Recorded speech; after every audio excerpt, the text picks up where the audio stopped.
Olá, meu nome é Luciana Medina e eu tô aqui para falar para vocês hoje do ciclo da bilirrubina. E para essa aula ficar mais didática, eu vou dividir em três fases, em três partes. E eu vou começar pela fase pré-hepática. A fase pré-hepática vai começar lá com as hemácias. As hemácias, ou também chamadas de eritrócitos, são aquelas células que estão presentes na corrente sanguínea, que dão cor vermelha ao sangue, que transportam oxigênio, dentre tantas outras funções. As hemácias, elas possuem uma vida média de aproximadamente 120 dias. E após esse período, elas vão passar por um processo chamado de hemocaterese, que é o processo de destruição das hemácias. Esse processo ele vai ocorrer essencialmente lá no baço.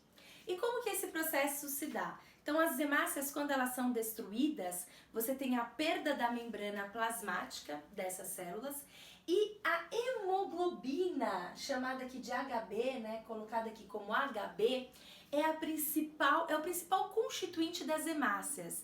É uma proteína que vai ser super importante para a função das hemácias, porque é a proteína que se liga ao oxigênio para transporte do mesmo. É a proteína que dá cor vermelha às hemácias, que dão cor ao sangue. Então a hemoglobina ela é super importante e ela vai acabar escapando quando a membrana da célula se rompe. Lá no baço existem macrófagos, que são os macrófagos teciduais, que já estão presentes ali no tecido. E esses macrófagos vão fagocitar essa hemoglobina que foi liberada pela destruição das hemácias. Então eles fagocitam essa hemoglobina e aí vai ocorrer alguns processos de metabolização dentro do macrófago. Esse sistema ele é conhecido como sistema retículo endotelial. Então vamos ver aqui o que acontece dentro do macrófago lá no baço. Então dentro do macrófago a hemoglobina ela vai ser primeiramente quebrada em grupamento M e em globina. Globina é a parte proteica, né, da hemoglobina. Então ela vai ser quebrada em vários aminoácidos e esses aminoácidos vão poder ser reutilizados posteriormente, né, para a síntese de novas proteínas. Já o grupamento M vai ter a separação desse grupamento do ferro e da protoporfirina. O ferro ele vai ser transportado até o fígado, onde ele vai ficar armazenado. Quando for necessário, ele vai ser transportado para a medula óssea e lá na medula óssea ele vai participar da eritropoese, que é a síntese de novos eritrócitos, né, de novas hemácias.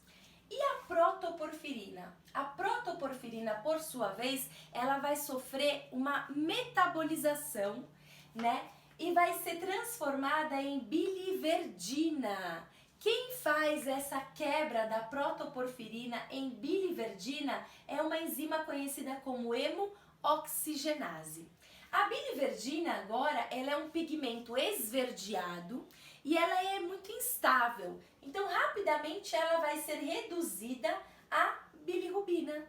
Quem faz essa redução, quem faz esse processo é uma outra enzima conhecida como biliverdina redutase. A bilirrubina agora, ela está na sua forma livre, né? E ela vai acabar saindo então do macrófago e vai acabar caindo no plasma.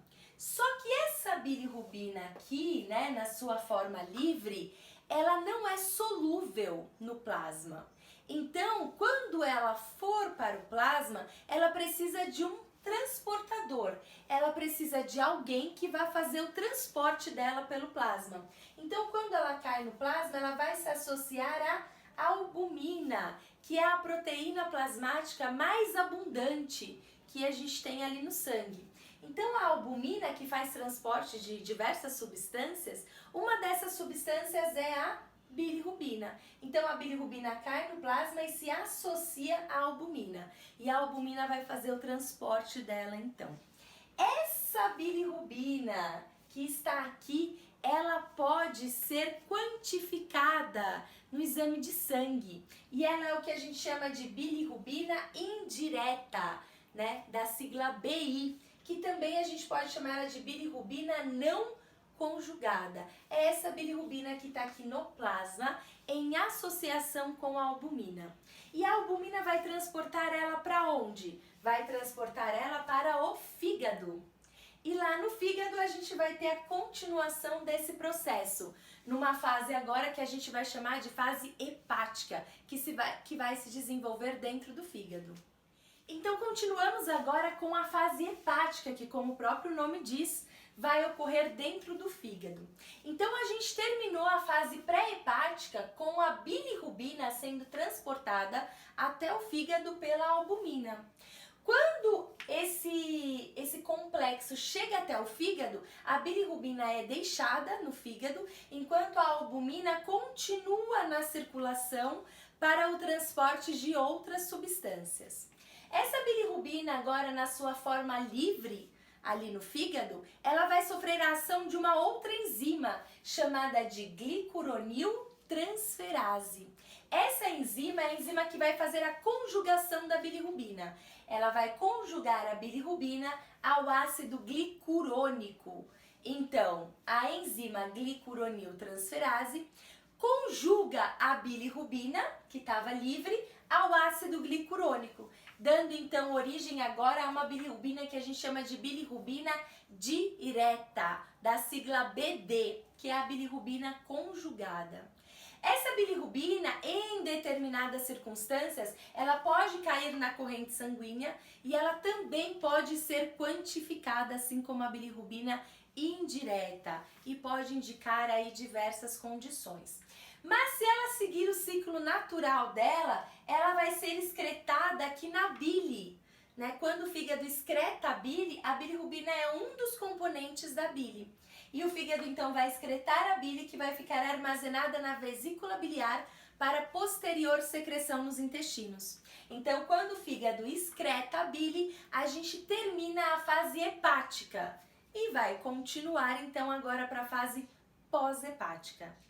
Então, seguindo aqui para a nossa terceira e última fase, a gente viu que a fase hepática terminou quando o fígado excretou a bile e, consequentemente, a bilirrubina junto lá na vesícula biliar.